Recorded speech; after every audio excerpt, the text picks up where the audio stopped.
Hello, Stillwater. Welcome back to the Still Connect podcast, a podcast all about Stillwater, Oklahoma. I'm your host, Denver Evans, a born and raised Stillwater local and owner of Stillwater Digital Marketing. Each week, I'm sitting down to have a friendly chat with the local business owners and community leaders who help make Stillwater such a great place to live. So, whether you're a longtime resident or just a visitor, this is your place to stay plugged in, stay inspired, and still connect with the stories that shape our community. Also, this podcast is a real tour of Stillwater, so this is actually a mobile podcast that I record on location. Today's episode was recorded in Stonecloud, so if you hear a little bit of chatter in the background, that's all that is.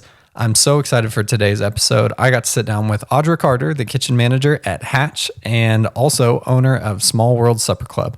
Let's jump right in. And audio, check, check. All right, cool. So I'm going to do a weird little intro, even though I'm going to pre-record an intro to go before this, say, hey, I was talking to Audra, but I'm just going to go ahead and do it here just in case. Okay, all right. Sounds good. Hey guys, thanks for joining the Still Connect podcast again. I'm here with Audra Carter. Audra, tell us about yourself. Tell us about all the things you do. I don't want to say which one thing you're from because you do so much. Cool. Yeah, it's so great to be here. Thank you for having me. My name's Audra Carter. I'm a single mom here in Stillwater of 3 awesome kiddos.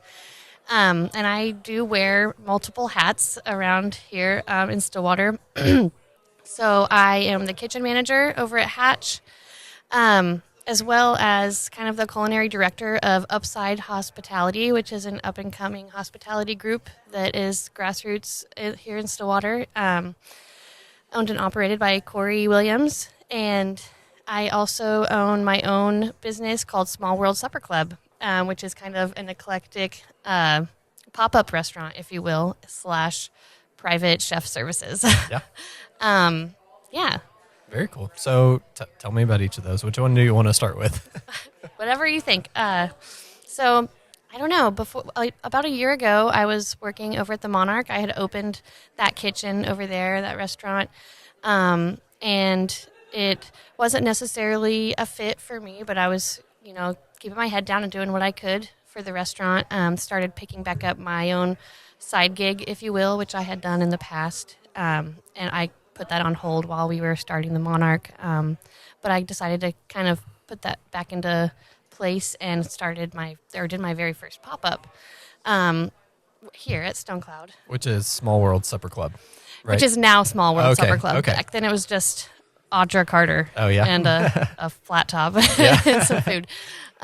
So I was doing a pop-up here last year, and it was for Christmas Vacation. They were showing that film, which they're going to be doing again in a couple weeks. Oh, fun. On the patio. And I was just, what we say in the industry, in the weeds, which it wasn't that bad. I love it. I love being busy. I love the hustle and bustle.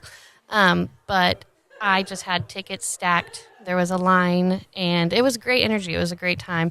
But our owner-operator over at Hatch, Corey, I didn't really know him super well, and I certainly didn't recognize him that evening, but I just noticed there was a man standing there watching me. It wasn't creepy or anything, but it was definitely like, okay, who's this person observing me? Right. But later found out it was him, and he approached me and had an opportunity, and I really vibed with it. And we had some great conversations, and that led me to Hatch. So if you've never been to Hatch, it's a wonderful upscale brunch spot here in Stillwater. We are the first franchise out of all the Hatches. They are a chain of corporate stores that started in Oklahoma City. We offer a really fun, eclectic brunch menu.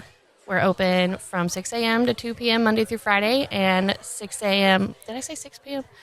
I don't know. Let's backtrack. We're open from 6 a.m. Yep. Monday through Friday to 2 p.m., and we close at 3 p.m. Saturday and Sunday. So definitely early mood food, as we like to say. Yep. So Corey approached me, and he was like, I was watching you hustle, and I love what you're doing. My concept was using as local ingredients as I could, and then coming here and providing, some comforting, fun food that was sourced locally, and and so it was just kind of like a restaurant without walls is what the concept is there. But anyway, so Corey saw me working, and he was like, I like that you kept your composure and you were just doing what you had to do to get through your service. And he was like, I need a kitchen manager for this restaurant I just opened. Yeah. They tried to open without a kitchen manager, which is funny. This is probably more information than anybody would like me to share, but No, we want to know.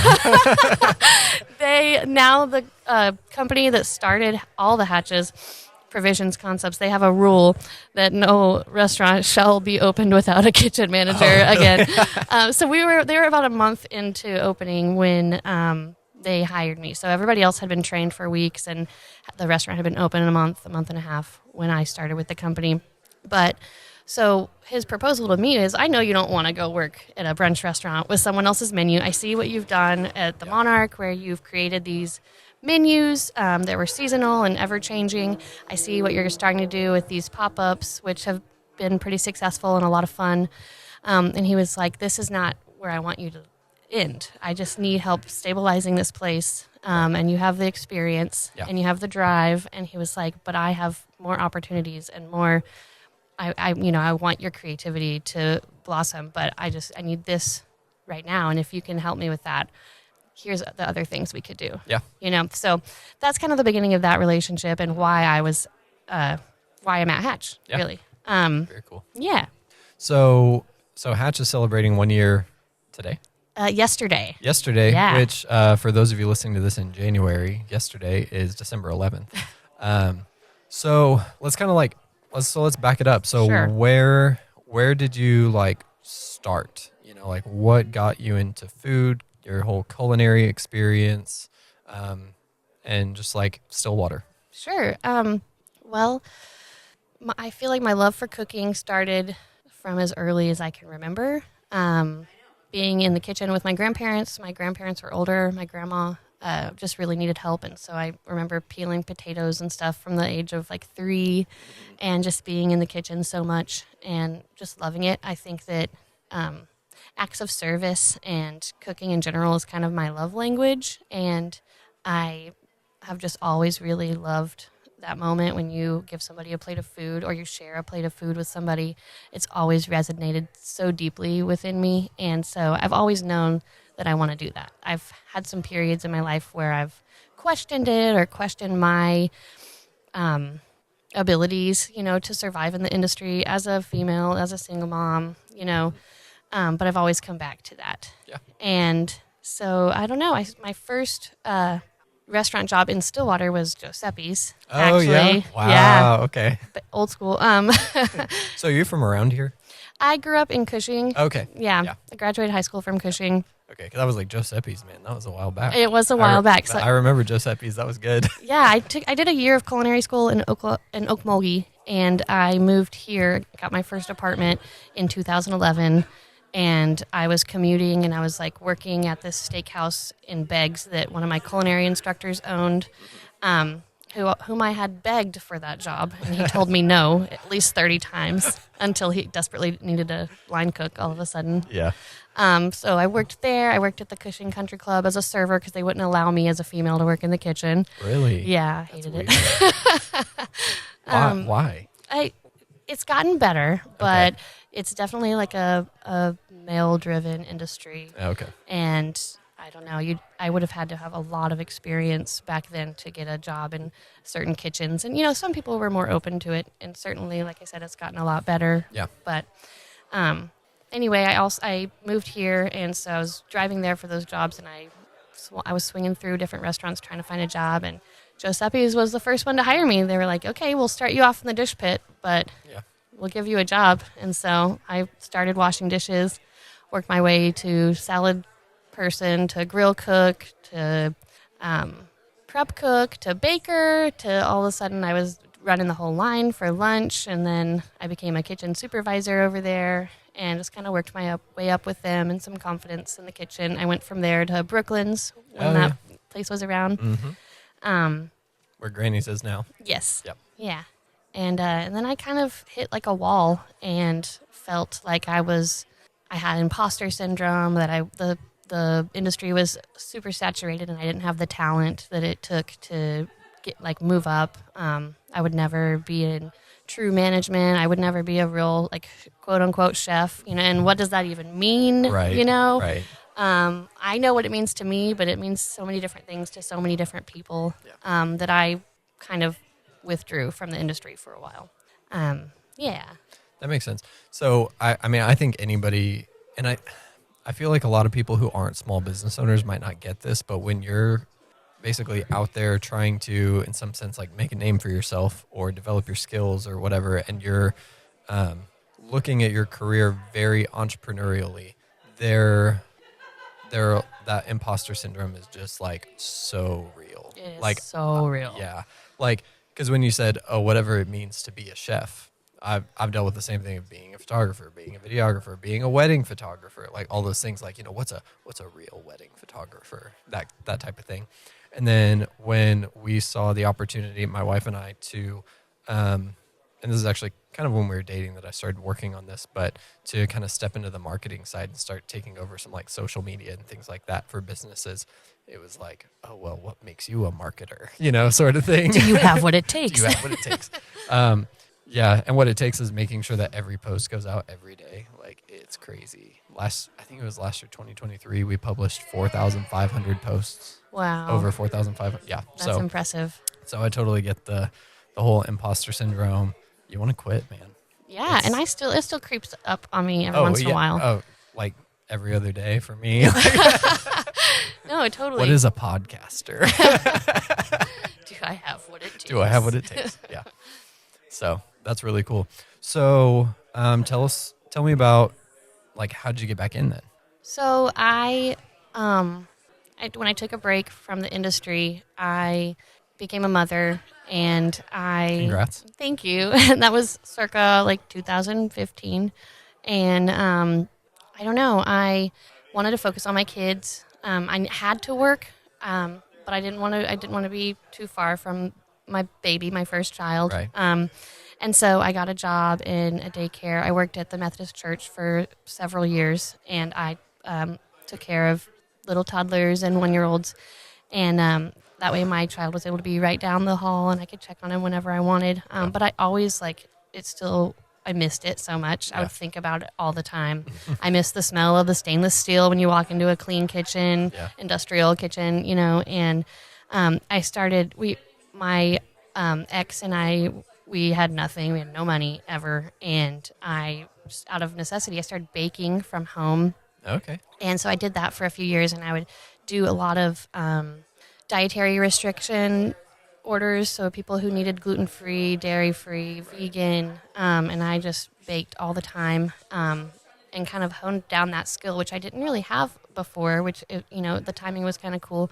But I was in a pretty abusive relationship, to be honest, and I would talk often about wanting to get back in the industry, and I was always kind of convinced that I didn't have what it took, or that it was not right for a mother to want to be a chef or to be a professional cook. Like those couldn't coexist, and I believed that rhetoric for a long time. Yeah. Things got really hairy, and the struggle got worse, and got to a point where we separated. I was pregnant with our third child when we separated, and then COVID happened. Oh my gosh! And it was just like, I don't think I could have ever gotten more lower, if you will. Yeah. And so COVID happened, and I was cooking all the time. Like, I was with my babies. I didn't have a job. We had nothing, and except for each other, and I was just cooking all the time, and I was loving it. I mean, I was like cooking at home and still doing like the bakery type stuff from home. A little bit, but everything was shut down too, and so I wasn't like getting a bunch of orders. Oh yeah, because I guess people aren't really having parties. Yeah, and so it was just me and the kiddos, and so I was just playing around with recipes. There was nothing else to do. We had nowhere to go, and I started thinking, and I was just like, I want to do this. This brings me joy. I was in like the depths of my worst depression, but that brought me joy. My kids brought me joy. And I started thinking, like, at this point in my life, I am the only person keeping me from pursuing what I want to do. I'm not with this person that was restricting me and keeping me from doing what I loved and making me think that I was not enough or that I couldn't follow my dreams. And I had this moment. I'm like, you're the only person now keeping you from this. And that same night, it was like an epiphany.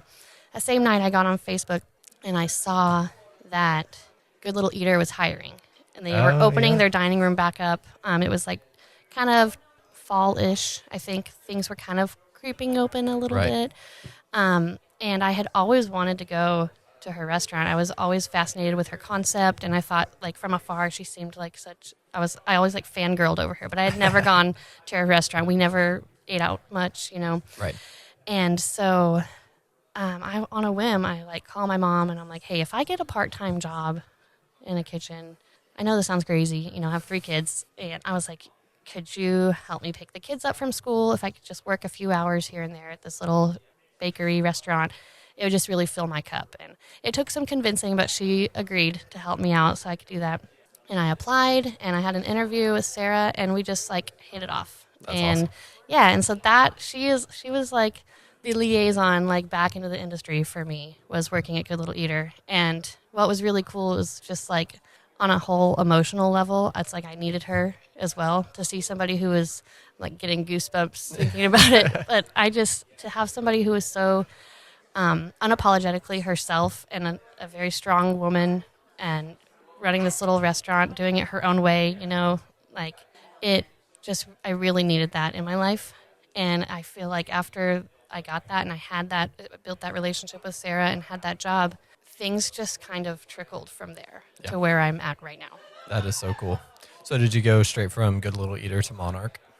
I did not. So I was at Good Little Eater. I was still kind of at the daycare for a while. Oh, you're fine. I was loving being at Good Little Eater, and I wanted to do it more. I was working like 3 or 4 hours, 3 days a week. And so I let the daycare know I need to pursue this. I have this like itch that I need to scratch, and I'm loving this. And so I kind of eased my way out of that to working at Good Little Eater full time. I was just enjoying it so much. And I had a friend who used to work at Giuseppe's. Oh, yeah. Yeah, she worked front of house, and she now is the assistant director over Cowboy Dining. She's been there for a long time. Her name's Andrea. Shout out, Andrea. She is awesome, and she does so much for the stadium, and she takes care and organizes like all of the suites and all of that stuff for all the football games, basketball games, all the sporting events. It's a huge operation, plus feeding all of the athletes is what they do. And she reached out to me and said, hey, I see that you're back kind of cooking, and I see that you're working at Good Little Eater. I think that's wonderful, but I have this opening and I need somebody. And it paid well. There was benefits included with it.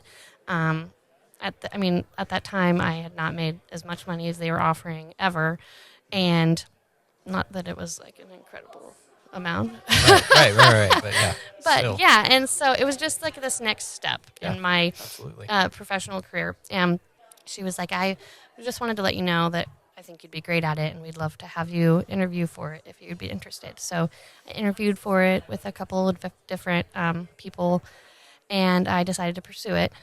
And that was really cool. I really got my hands on bulk cooking, and we made everything nearly from scratch for these athletes. And for game days, the operation was just really cool to be a part of and see what it takes to pull off the things that they do over there at Boone Pickens Stadium. Yeah. You don't really think about what goes on behind the scenes in that regard. Oh, I bet there's just so much food. Yeah. Like taking catering to just like... On any given day, we could feed anywhere from like the 10-person equestrian team to 6,000 football fans. You know, it's just, Unbelievable. it was really cool to be a part of. But I always had this like every day, my creative itch would grow. Oh, yeah. Right? Like, You're like trying to make hot dogs fancy. exactly.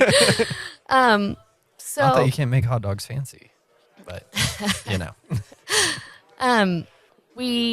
I had a dinner party at my house with a couple of people, one of them being my very good friend, Kara Evans, who she is super involved in small business startups and entrepreneurial aspect of career tech. Okay. She works at Francis Tuttle right now.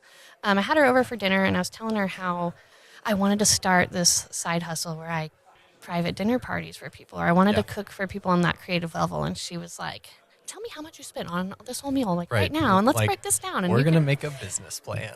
Kara and I have not stopped being in, like cahoots since that day. Yeah. We've not only become like the best of friends, but she's also been a huge mentor for me in starting my business and has been such a cheerleader, and I owe her so much. Yeah. But she really helped me see that I could do this and I could make money off of this and that I am worth a real like dollar amount. Right. You know, I stopped baking out of my home because I would spend like 6 to 8 hours on this extravagant dessert that somebody wants to pay $25. Right. You know, and I did Right. it. Yeah. Yeah. Sometimes you got to do what you got to do. But knowing and learning like what you're worth and putting a dollar amount on it is very hard, but it's so important. Yeah. Yeah, because Sure, you can relate to that. 100%, because it gets to a point. I heard this from. I'm not going to try to quote who it was. I think it was Chris. This guy Chris Doe. He does like professional development for artists, and so he talks to people who are like graphic designers, photographers, those types of people, and just kind of helping them find what that dollar amount is. And what he says is basically you set a price, and then once your schedule gets full, you increase your price. And you might lose half your people, but if you're making twice as much, you're making the same amount of money in half the time. And then you keep doing that and you build your reputation, you get your schedule full, and then you increase your price, you lose some people, but again, you're making more money. And that because it's based on how many people are coming to you, that shows you that that dollar amount is actually the right number. And maybe you'll start too small and you'll just get like 100 yeses, immediately. But that, because a lot of times when people are just jumping into any kind of market, whether it's photography, whether it's cooking, whether, any of those things, you don't know. You don't know until you know. And especially if you're starting off, you're not going to be like, you're not Gordon Ramsay. Yeah, like, exactly. Yeah. So what was that like stepping from the sort of employment side of cooking into the small business owner world doing the same thing? It's still a process. Yeah. It's still happening. It always will be, I bet. Yeah, oh, absolutely. I think so. So I was at the stadium, and it's when I kind of started taking on little events on my own here and there. Mm-hmm. And that's the same year that Our Daily Bread started their annual fundraiser as the Payne County Top Chef thing. Yeah. And so I remember now I saw advertised needing people to help with it on Facebook, and I immediately reached out and I was like, if you need help with setup, consultation, like I can help however is needed. Like I want to help you guys with this event. And they were like, actually, could you compete as like one of the chefs? Nice. And at that time I was going through this thing in my head where it's like I said, I'll backtrack to like what makes a chef, right? I had a really dear colleague at the stadium who is no longer with us, but he was a chef and he taught at Meridian for over a decade as a culinary instructor. And I still wasn't convinced that I had made it to that point, Yeah. And I was in a spot in one of our kitchens at the stadium where I could see Joe and this other person he was talking to, but they couldn't see me. And they were talking about me, and he just goes, she's an incredible chef. And I just like broke. Yeah. And I was just like, this person I admire and look up to sees me as this. And it was just like over from there. Yeah. It was the inspiration and the motivation I needed to like take myself to the next level. And so I feel like that was a turning point, and I was starting to do a few events here and there. And then when we did Top Chef, I got more inquiries about doing private events. And so I would just, I would do a lot of meal prep for clients, and I would make like a week's worth of really nice meals. I would do office dinner parties or holiday parties, and that's kind of where it started. But I always had to like work very carefully around who I was working for. So from the stadium, I went also to Meridian, and I worked in their culinary department for a year. Oh, cool. And so I don't know, each year it's kind of like another opportunity would present itself. Yeah. I did 3 seasons with the stadium, but the third one I did, I only did the football games with them. But so I went from there to Meridian, and I was there for a year, which I loved working with the high school students. It was a lot of fun. And then I heard that we were getting a restaurant called The Monarch, and they were in need of staff, and they were in need of a chef. And I was just being really nosy, and I popped in one day, and I was like, what are you guys up to? And here I did. I just like came by, and they asked if they could interview me which I wasn't prepared for, but it Oh, was yeah. fine. Yeah. Yeah. Well, it clearly worked out. So yeah, there we go. Okay, yeah. Anyways, because it runs off of that, did I tell you about this guy from Kicker designed it? Yeah. Yeah, super cool guy. Very cool. I wouldn't be doing this podcast if I hadn't met this guy at church. Oh, wow. Like, That's amazing. Yeah.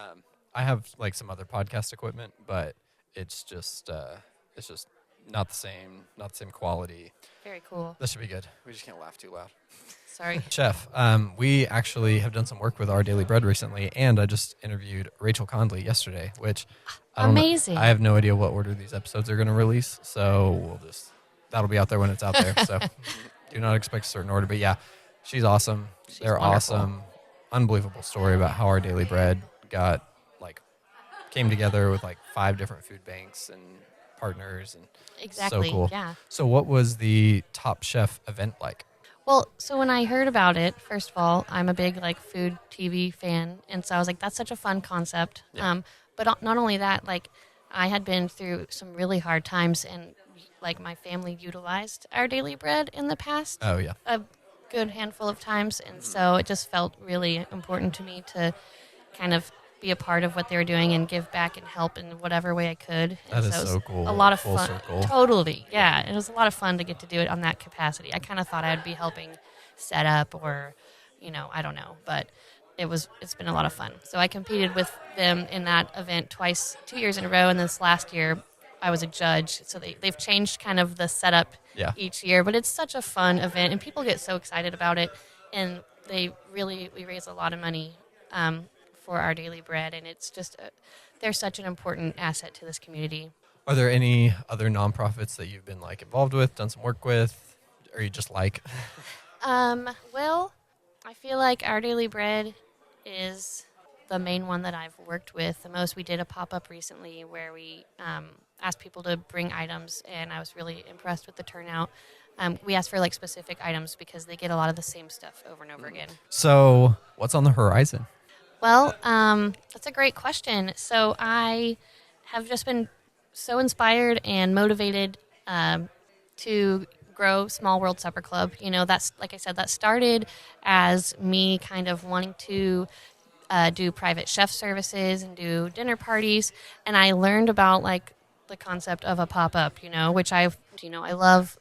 So I just learned kind of about the concept of, a restaurant without a restaurant. Yeah. And which is kind of tricky to do for a lot of reasons. But we were struggling to bring people in to the Monarch, and so I said, what if we do Monarch at Stonecloud? We tried it, and we had a really great turnout, and we did just kind of like a farm to tap room style pop-up, but it was kind of bar food, and it was a great turnout. And I was like, I'm going to start doing this in my free time, which I had so much free time. Yeah, of course. And so on my days off or not conflicting with what I was doing at the Monarch, I started doing some pop-ups here, and I just loved it. I love the energy. I love the community, coming out and just building relationships with so many different people. I just fell in love with that. And I realized that it was something that I wanted to pursue.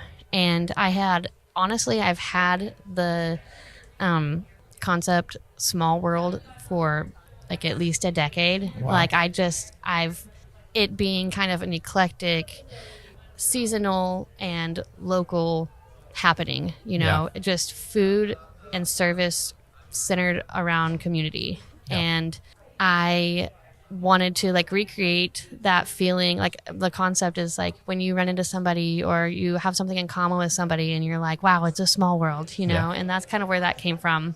I threw Supper Club on there because I feel like it needed something else. This summer, Sarah at Good Little Eater, she was going to be taking the whole summer off to travel with her family. And she reached out to me and she was like, would you be interested in renting out our space while we're gone and doing whatever you want? And I was just like, yes. Of course. So it was good. We were there. Thank It was you. good. It was so much fun. Gosh, I didn't have a single day off until like end of July over the summer, but it was so worth it.